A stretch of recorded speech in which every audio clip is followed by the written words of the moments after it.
الحمدللہ وحدہ لا شریک لہ والصلاة والسلام علی من لا نبی بعدہ اما بعد فاعوذ باللہ من الشیطان الرجیم بسم اللہ الرحمن الرحیم ان ھذا القرآن یہدی للتی ہی اقوم وقال النبی صلی اللہ علیہ وسلم انما بعثت معلما اللہم صلی علی محمد وعلی آل محمد کما صلیت علی ابراہیم وعلی آل ابراہیم انک حمید مجید اللہم بارک علی محمد وعلی آل محمد کما بارکت علی ابراہیم وعلی آل ابراہیم انک حمید مجید۔ اللہ تعالیٰ نے قرآن کریم مقدس لا ریب کتاب ہمیں عطا فرمائی۔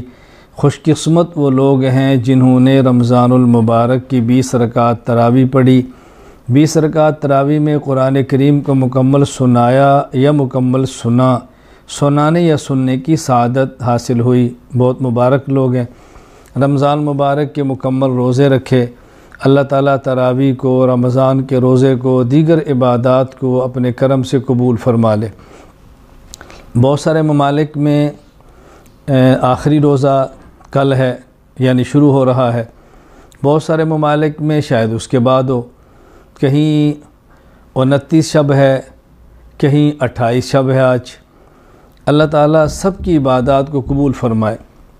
میں آپ کی خدمت میں گزارش یہ کرنا چاہتا ہوں کہ رمضان المبارک کی عبادات کو رمضان کی آخری شب جو کہ لیلۃ الجائزہ انعام کی رات ہے، اس رات کو ہمیں عبادت میں گزارنا چاہیے۔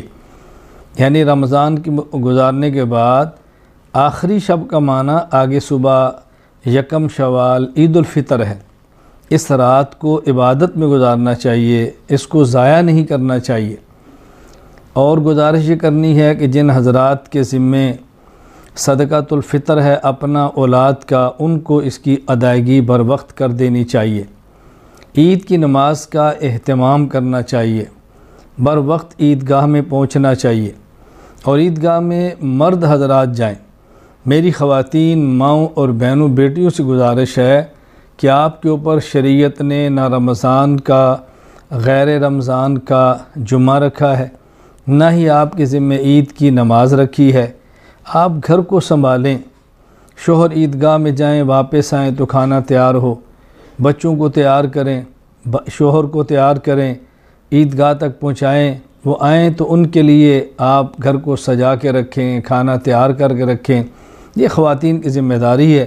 خواتین کو عیدگاہ کی طرف نہیں جانا چاہیے، میری آپ سے گزارش ہے۔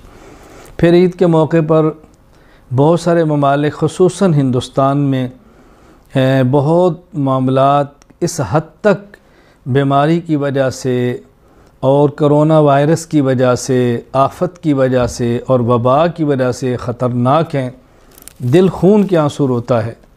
اللہ تعالیٰ تمام انسانوں کی حفاظت فرمائے۔ جو اس وبا میں مبتلا ہیں اللہ ان کو صحت عطا فرما دے۔ جن علاقوں میں بیماری نہیں پہنچی اللہ ان کو محفوظ رکھے۔ جو دنیا سے رخصت ہوئے ہیں، ایمان پر گئے ہیں، اللہ ان کی مغفرت فرمائے، اللہ ان کے درجات بلند فرمائے، اللہ تعالیٰ ان کے پسماندگان کو صبر جمیل عطا فرمائے۔ اس قدر دردناک خبریں وہاں سے آئی ہیں، ہمارے تعلق والوں کی آئی ہیں، قریبی دوستوں کی آئی ہیں، اور بہت سارے لوگ ہیں جن کی خبریں ہم تک نہیں آئی، ہم دور سے سنتے رہے ہیں۔ بہت دل خراش واقعات پیش آئے ہیں۔ ایسے موقع پر ضروری ہے کہ ہم ایسے لوگوں کی حوصلہ افزائی کریں، ان کے غم میں شرکت کریں اور ان کے دکھ میں شرکت کریں۔ یہ اللہ کی طرف سے آفت ہے، مصیبت ہے۔ اس موقع پر ہمت سے کام لیں، صبر سے کام لیں، اللہ پر توکل رکھیں، اللہ تعالیٰ پر بھروسہ رکھیں۔ مسلمان کی اپنی شان ہے، مسلمان کی اپنی عظمت ہے۔ مسلمان کو دل چھوٹا نہیں کرنا چاہیے۔ آفت آ گئی تو اس کا معنی یہ نہیں کہ گھبرا جائیں۔ جو اسباب آپ کے اختیار میں ہیں وہ اسباب اختیار کریں، جو اسباب آپ کے بس میں ہیں وہ اختیار کریں۔ دوا کا خیال کریں، غذا کا خیال کریں، دعا کا اہتمام کریں، لیکن دل چھوٹا نہ کریں، حوصلے پست نہ کریں۔ اپنے آپ کو دوسروں کی مدد کے لیے میدان عمل کے اندر اتاریں۔ اس کا ہمیں بہت زیادہ خیال رکھنا چاہیے۔ عید کے موقع پر دعاؤں کا اہتمام کرنا، اپنے لیے، اپنے دوستوں کے لیے، رشتہ داروں کے لیے، دنیا سے چلے گئے ان کے وفات شدہ افراد کے لیے جو زندہ ہیں ان کے لیے اس کا اہتمام کرنا چاہیے۔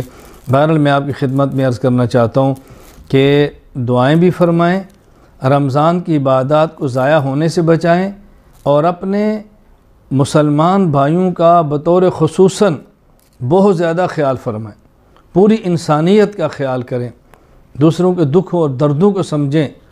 ہمیں اس موقع پر سب سے اہم بات یہ کہ جو گزشتہ گناہ تھے اس پہ توبہ کرنی ہے، اللہ تعالیٰ سے معافی مانگنی ہے، اور آئندہ گناہ نہ کرنے کا عزم کرنا ہے، پورے سال کو عبادات کے اندر گزارنا ہے۔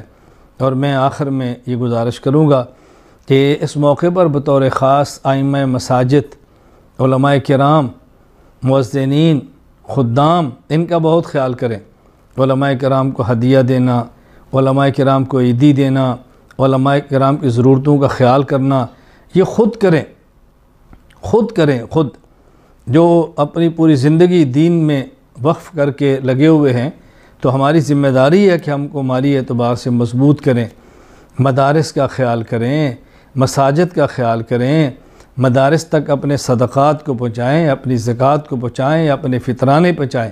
تو میری آخر میں آپ سے گزارش یہ ہے کہ آپ حضرات اپنے اپنے علاقے کے ائمہ مساجد، علماء کرام کا خیال کریں، عیدی دیں، خدمت کریں، ہدیہ پیش کریں، تاکہ ان کا مزید شوق بڑھے، رغبت بڑھے دین کی خدمت کرنے کے اندر۔